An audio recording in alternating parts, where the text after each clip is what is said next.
So നമ്മൾ കഴിഞ്ഞ class കൊണ്ട് ഫിക്സേഷൻ്റെ ബേസിക് ആയിട്ടുള്ള എല്ലാ കാര്യങ്ങളും തീർന്നു. നിങ്ങളത് നന്നായിട്ട് നോക്കിക്കാണും പഠിച്ചു കാണും എന്ന് ഞാൻ വിശ്വസിക്കുകയാണ്. ഇല്ലെങ്കിൽ വീണ്ടും വീണ്ടും നോക്കണം. കാരണം ഫിക്സേഷൻ എന്ന് പറയുന്നത് ഏറ്റവും ബുദ്ധിമുട്ടായിട്ടുള്ള പാഠഭാഗമായിട്ട് എല്ലാവരും കാണുന്നത്, especially at the time of promotion. ഞാൻ കഴിഞ്ഞ ക്ലാസ്സിലൊക്കെ പറഞ്ഞൊരു കാര്യം, 37A 28A ഇത് രണ്ടെണ്ണം പഠിച്ചാൽ ഓൾമോസ്റ്റ് എല്ലാം പഠിച്ച പോലെ തന്നെയാണ്. പിന്നീട് വരുന്നതൊക്കെ അതിൻ്റെ ആപ്ലിക്കേഷൻസ് തന്നെയാണ്. അപ്പോൾ അത് വീണ്ടും വീണ്ടും നോക്കുക. ഇനി ഇതിനകത്ത് പെടാത്ത 2 ടൈപ്പ് പ്രൊമോഷൻ കൂടെ ഉണ്ട്. അത് നാച്ചുറലി അത് ചോദിക്കാറില്ല, ഒരു പരീക്ഷയ്ക്കൊന്നും കണ്ടിട്ടില്ലെങ്കിൽ പോലും. ഈ കേസ് ഇപ്പം ഞാൻ ഈ പഠിപ്പിക്കുന്ന കേസാറ് പരീക്ഷയ്ക്ക് വേണ്ടിയിട്ട് എയിം ചെയ്ത് മാത്രമല്ല.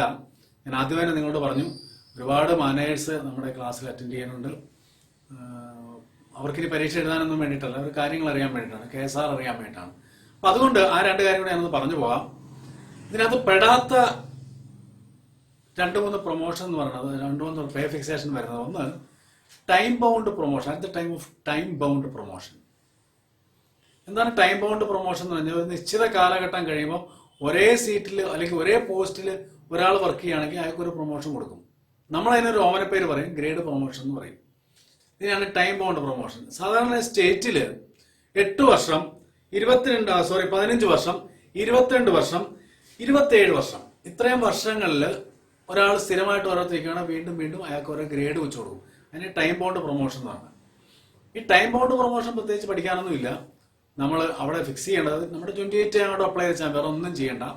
28Aയുടെ ആപ്ലിക്കേഷൻ മാത്രം നടത്തുക. പക്ഷേ ഒരു വ്യത്യാസം എന്താ വെച്ചാൽ, ഇവിടെ റീഫിക്സേഷൻ ഇല്ല, റീഫിക്സ് ചെയ്യേണ്ട കാര്യമില്ല. കാരണം ഇയാൾ വേറൊരു പോസ്റ്റിലേക്കൊന്നും പോകുന്നില്ല, അവിടെ തന്നെ ഇരിക്കുന്നത്.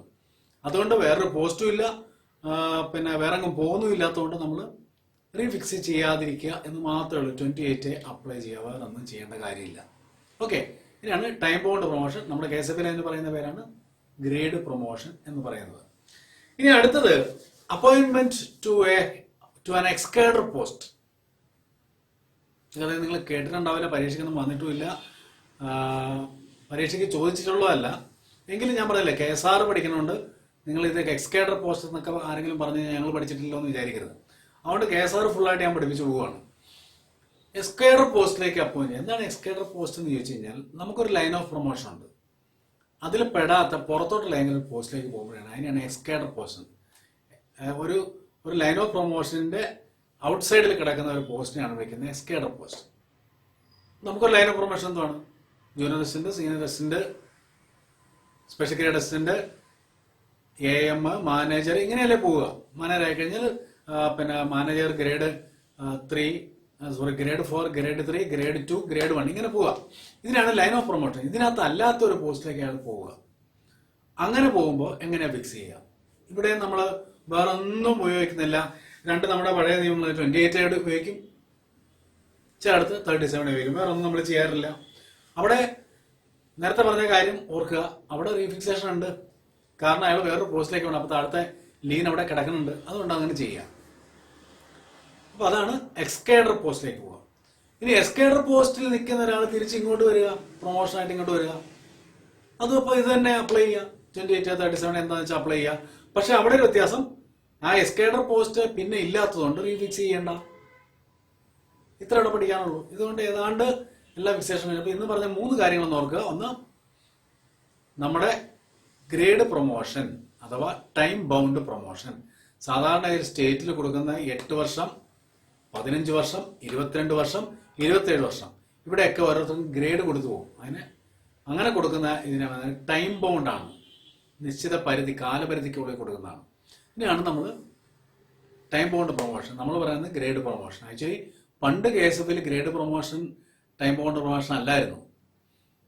അന്ന് പിന്നെ ജൂനിയർ അസിസ്റ്റന്റ്, സീനിയർ അസിസ്റ്റന്റ് ആണെങ്കിൽ വേക്കൻസി വരണമായിരുന്നു. ഇപ്പോൾ വേക്കൻസി ഒന്നുമില്ല. ഇത്ര വർഷം കഴിഞ്ഞാൽ അടുത്തത്, ഇത്ര വർഷം കഴിഞ്ഞാൽ അടുത്തത്. ഇതിനാണ് ടൈം ബൗണ്ട് പ്രൊമോഷൻ. ഇപ്പോൾ KSFL grade promotion time bound പ്രൊമോഷനാണ്. പണ്ട് grade promotion KSFL time bound അല്ലായിരുന്നു. ഓക്കെ, ഇത്രയും കാര്യങ്ങൾ ഓർക്കുക. ആ ടൈം ബൗണ്ട് പ്രൊമോഷൻ എങ്ങനെ ഫിക്സ് ചെയ്യണമെന്ന് വെച്ചാൽ ഞാൻ പറഞ്ഞു. നമ്മൾ നേരത്തെ പറഞ്ഞ 28A 37A ഏതാണെന്ന് വെച്ചാൽ ഉപയോഗിക്കുക. പക്ഷെ അവിടെ വേറെ പോസ്റ്റിലേക്ക് എങ്ങും പോകുന്നില്ല, അവിടെ തന്നെയാണ്, റീഫിക്സേഷൻ ഇല്ല, അതറിയുക. പിന്നെ ലൈൻ ഓഫ് പ്രൊമോഷൻ അല്ലാത്ത ഒരു പോസ്റ്റിനെ, പുറത്തുള്ള ഒരു പോസ്റ്റിനെ വിളിക്കുന്നതാണ് എസ്കേഡർ പോസ്റ്റ്. അങ്ങോട്ട് പോകുമ്പോൾ, പ്രൊമോഷനായിട്ട് പോകുമ്പോൾ എങ്ങനെയാണ് ഫിക്സ് ചെയ്യണമെന്ന് ചോദിച്ചാൽ അത് തന്നെ 28, 37 ഒക്കെ ഉപയോഗിക്കുക. അവിടെ നമുക്ക് ഈ പറഞ്ഞ പോലെ നമ്മുടെ ലൈൻ ഓഫ് പ്രൊമോഷനിൽ ഒറിജിനൽ ലീൻ ഇവിടെ ഉള്ളതുകൊണ്ട് റീഫിക്സ് ചെയ്യുക. തിരിച്ച് എസ്കേഡർ പോസ്റ്റിൽ നിന്ന് അയാൾക്ക് ഒരു പ്രൊമോഷൻ കിട്ടി ഇങ്ങോട്ട് തന്നെ വരിക.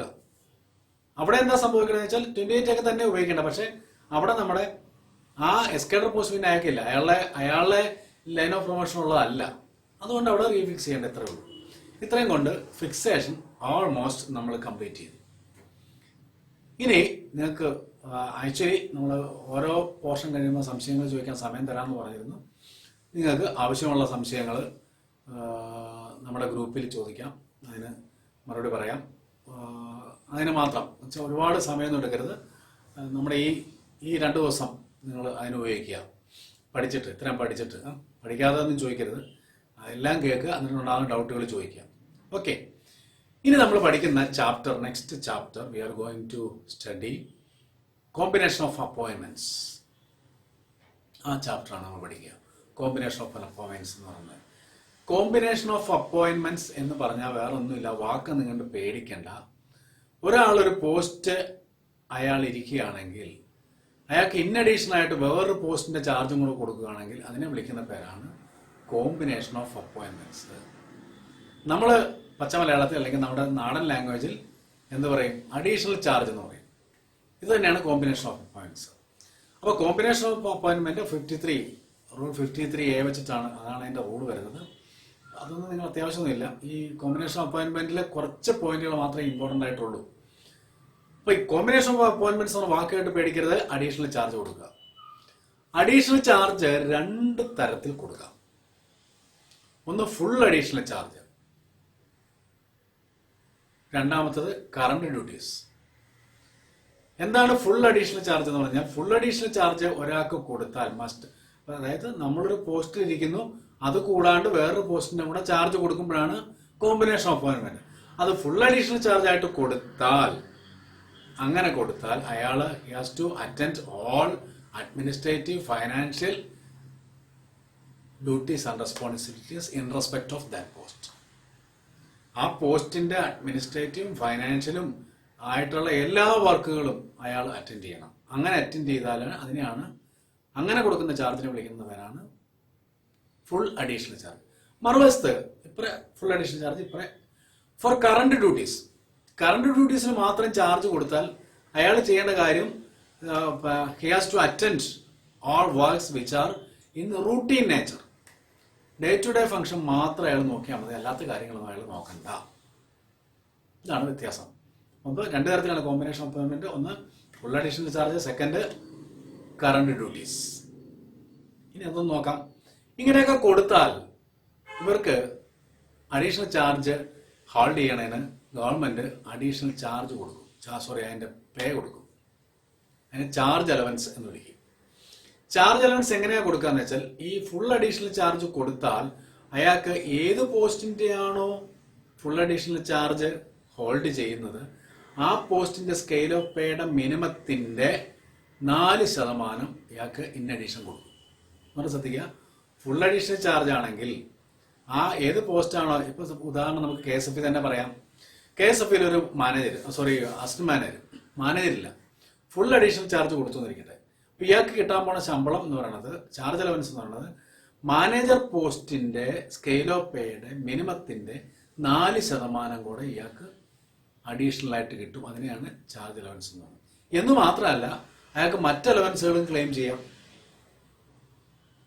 ആ മാനേജർ പോസ്റ്റിന്റെ അലവൻസുകളും കൂടെ ഇയാൾക്ക് ക്ലെയിം ചെയ്യാം. ഇത് രണ്ടിടത്തും ഒരേ അലവൻസ് ഉണ്ട്, അതിനകത്ത് ഏതാണോ കൂടുതൽ അത് ക്ലെയിം ചെയ്യാം. ഓക്കെ, എന്നാ പറയാം, ഫുൾ അഡീഷണൽ ചാർജിൽ 4% കിട്ടും. ഏതിന്റെ? സ്കെയിൽ ഓഫ് പേയുടെ മിനിമത്തിന്റെ. പിന്നെ മറ്റ് അലവൻസുകൾ അതെല്ലാം ക്ലെയിം ചെയ്യാം. ആ മാനേജർ പോസ്റ്റിലുള്ള എല്ലാ അലവൻസുകളും ക്ലെയിം ചെയ്യാം. രണ്ടിടത്തും ഒരേ അലവൻസ് ഉണ്ടെങ്കിൽ വിച്ച് എവർ ഈസ് ഹയർ, അത് അയാൾക്ക് ക്ലെയിം ചെയ്യാം. ഇനി അപ്പറേ പോകുമ്പോൾ കറണ്ട് ഡ്യൂട്ടീസ്. ഇനി വേറൊരു കാര്യം, ഇവിടെ ഒരു കാര്യം കൂടെ പറയാം. ഇത് ഇങ്ങനെ ചാർജ് അലവൻസ് കിട്ടാൻ ഒരു പീരീഡ് ഉണ്ട്. ചുമ്മാ ചാർജ് അലവൻസ് കിട്ടില്ല. ചാർജ് അലവൻസ് കിട്ടണമെങ്കിൽ ഇയാൾ 14 വർക്കിംഗ് ഡേയ്സിൽ കൂടുതൽ ആ പോസ്റ്റിന്റെ ചാർജ് ഹോൾഡ് ചെയ്യണം. 14 വർക്കിംഗ് ഡേയ്സ് എക്സീഡ് ചെയ്യണം. എന്ന് വെച്ചാൽ 15 ദിവസമെങ്കിലും മിനിമം വർക്ക് ചെയ്തിരിക്കണം ആസ് എ മാനേജർ. ഇപ്പം അസിസ്റ്റന്റ് മാനേജർക്ക് മാനേജർ ചാർജ് കൊടുക്കുകയാണെങ്കിൽ 15 ദിവസമെങ്കിലും വർക്ക് ചെയ്താലേ അയാൾക്ക് ചാർജ് അലവൻസ് കിട്ടുള്ളൂ. അപ്പുറം കറണ്ട് ഡ്യൂട്ടീസ് എന്ന് വെച്ചാൽ അയാൾ വേറെ ഒന്നും ചെയ്യണ്ട. ഇപ്പം അഡീഷണൽ ചാർജ് മാനേജർ കൊടുത്ത് ഇയാൾ എന്തൊക്കെയാണ് ചെയ്യേണ്ടത്? ഫുൾ ചാർജ് ആണെങ്കിൽ ഇയാൾ വാല്യുവേഷൻ പോകണം, ഇയാൾ ട്രയൽ ബാലൻസ് ഉണ്ടെങ്കിൽ ട്രയൽ ബാലൻസ് ഉണ്ടാക്കി ഒപ്പിട്ട് കൊടുക്കണം, ROക്ക് അയക്കണം, ഫയലുകൾ അയക്കണം, പിന്നെ ഫയൽ പാസ്സാക്കണം, ഫയൽ ഡിസ്പേഴ്സ് ചെയ്യണം. എല്ലാ പരിപാടിയും ഒരു മാനേജറിന് എല്ലാ പണിയും ചെയ്യണം. അപ്പുറം കറണ്ട് ഡ്യൂട്ടി ആണെങ്കിൽ അയാൾക്ക് റൂട്ടീൻ നേച്ചറുള്ള കാര്യം മാത്രം നോക്കിയാൽ മതി. എന്ന് വെച്ചാൽ വാല്യുവേഷൻ ഒന്നും പോകേണ്ട നിർബന്ധമൊന്നുമില്ല. അവിടെ ഡേ ടു ഡേ ഫംഗ്ഷൻ എന്തൊക്കെ വേണോ അത് മാത്രം അയാൾ കൈകാര്യം ചെയ്താൽ അത് മാത്രം നോക്കിയാൽ മതി. ഓക്കെ, ഇനി അതിൻ്റെ ചാർജ് അലവൻസ് എങ്ങനെയാണ് വരിക എന്ന് വെച്ചാൽ അവിടെ ഒരു മാസമെങ്കിലും മിനിമം ഇരുന്നാൽ, അഡീഷണൽ ചാർജിൽ ഇരുന്നാൽ മാത്രമേ അത് ചാർജ് അലവൻസ് കിട്ടുള്ളൂ. ഇത് കിട്ടണത് എങ്ങനെയാണെന്ന് വെച്ചാൽ നേരത്തെ പറഞ്ഞാൽ ഏതിൻ്റെയാണോ നമുക്ക് ചാർജ് കൊടുക്കുന്ന ആ പോസ്റ്റിൻ്റെ സ്കെയിൽ ഓഫ് പേയുടെ മിനിമത്തിൻ്റെ 2%. ഓർത്തിരിക്കുക, സ്കെയിൽ ഓഫ് പേയുടെ മിനിമത്തിൻ്റെ 2%. ഇത്രയാണ് രണ്ടും തമ്മിലുള്ള വ്യത്യാസം. ഇത്രയാണ് അറിയേണ്ട കാര്യം. ഇനി ഇതിൻ്റെ കുറച്ച് കാര്യങ്ങളൂടെ പറയാം. നമുക്ക് ഈ കോമ്പിനേഷൻ അപ്പോയിൻമെൻറ്റിൽ നമ്മൾ പ്രധാനമായിട്ട് പഠിക്കേണ്ട ഓർത്തിരിക്കേണ്ട 2-3 കാര്യങ്ങൾ. നമുക്ക് മാക്സിമം ഇതിനൊരു പീരീഡ് ഉണ്ട്. നമുക്ക് ചാർജിൽ ഒരാൾ മാക്സിമം നമുക്ക് ഇരിക്കാൻ പറ്റുന്നത് ഒരു പോസ്റ്റിൻ്റെ ചാർജിൽ ഇരിക്കാൻ പറ്റുന്നത് 3 months ആണ്. അതിലപ്പുറത്തേക്ക് ചാർജ് ഇരിക്കാൻ പാടില്ല. അങ്ങനെ ചാർജ് ഇരുന്നാൽ കുഴപ്പമൊന്നുമില്ല, പക്ഷെ കാശൊന്നും കിട്ടില്ല, അത്രേ ഉള്ളൂ. അപ്പോൾ മാക്സിമം 3 months ആണ് ഒരു അഡീഷണൽ ചാർജ് കൊടുക്കാൻ പറ്റിയത്.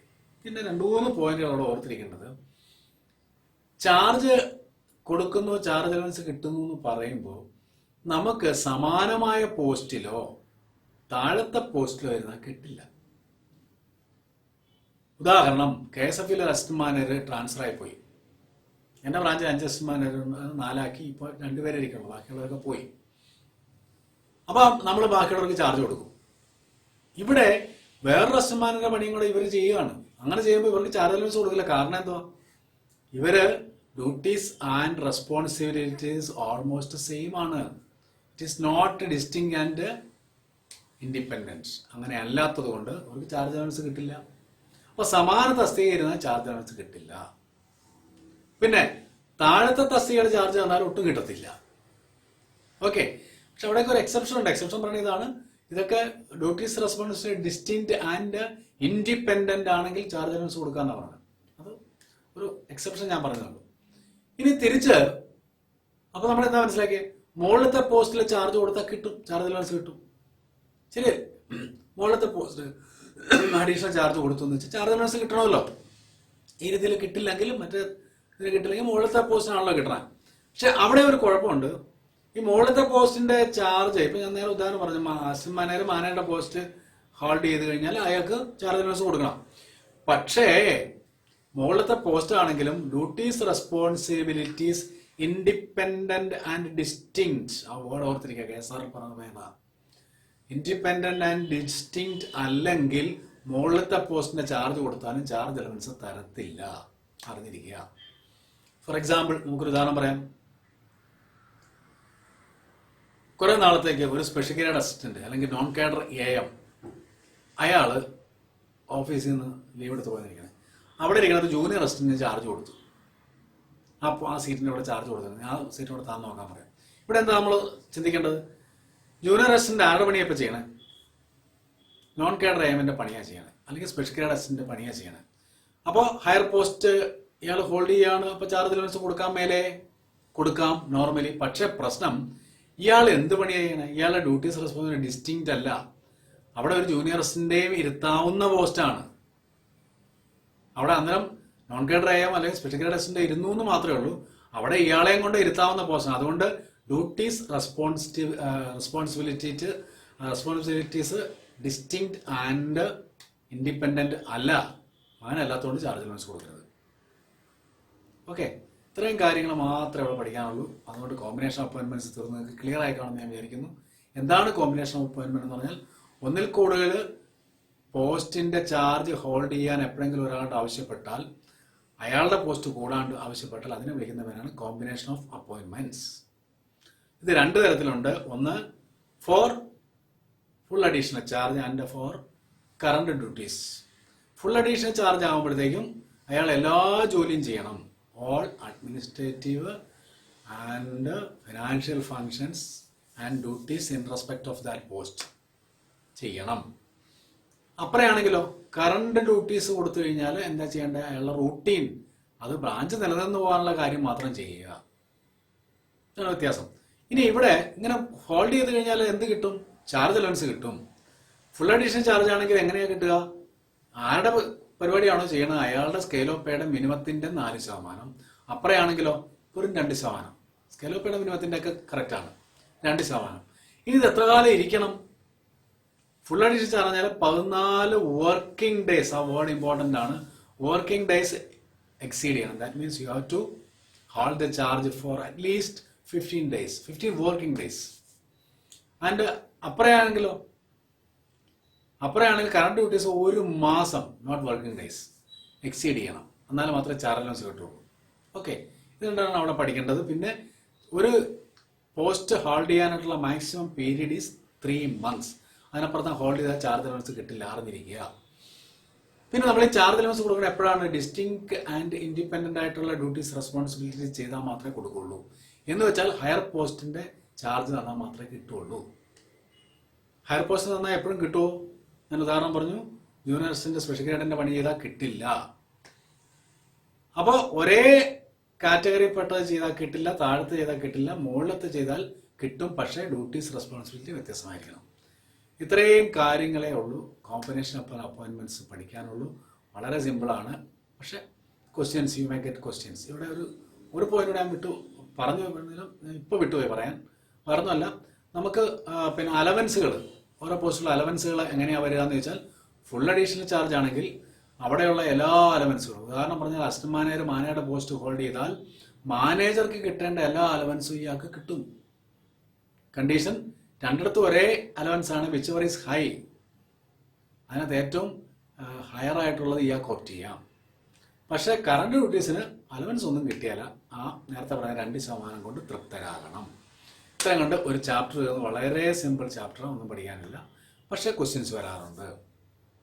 Okay, so let us stop our video.